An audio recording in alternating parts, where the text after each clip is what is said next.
সংবিধান হবে কোরআনুল কারীম। ৭১-এর সংবিধানও বুঝি না, ৭৫-এর সংবিধানও বুঝি না, মুসলমানদের সংবিধান হবে পবিত্র কোরআনুল কারীম।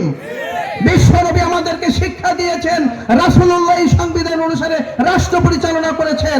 তার সাহাবায়ে কেরামরা আবু বকর রাদিয়াল্লাহু তাআলা রাষ্ট্র চালাইছেন, ওমর রাদিয়াল্লাহু তাআলা রাষ্ট্র চালাইছেন, পরবর্তী দুইজন খলিফা কোরআন মোতাবেক রাষ্ট্র চালিয়ে দেখিয়ে দিয়েছেন মুসলমানের সংবিধান অন্য কোন সংবিধান নয়, মুসলমানের সংবিধান হলো কোরআনের সংবিধান।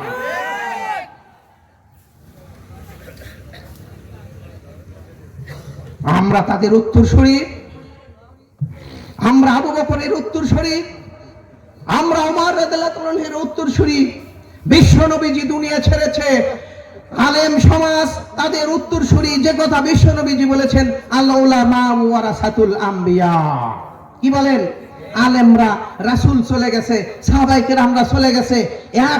এক সময় আসবে যে সময়ে যোগ্য ওলামা হযরত যারা কোরআন প্রতিষ্ঠা করার চিন্তা যাদের মাথার ভেতরে রয়েছে, ওরাই আসলে সত্যিকারের হক্কানি। মূলত হক্কানি দাবি করে হয় না, মাথায় কাজ করে দেখিয়ে দিতে হয় মূলত কারা হক্কানি। কি বলে?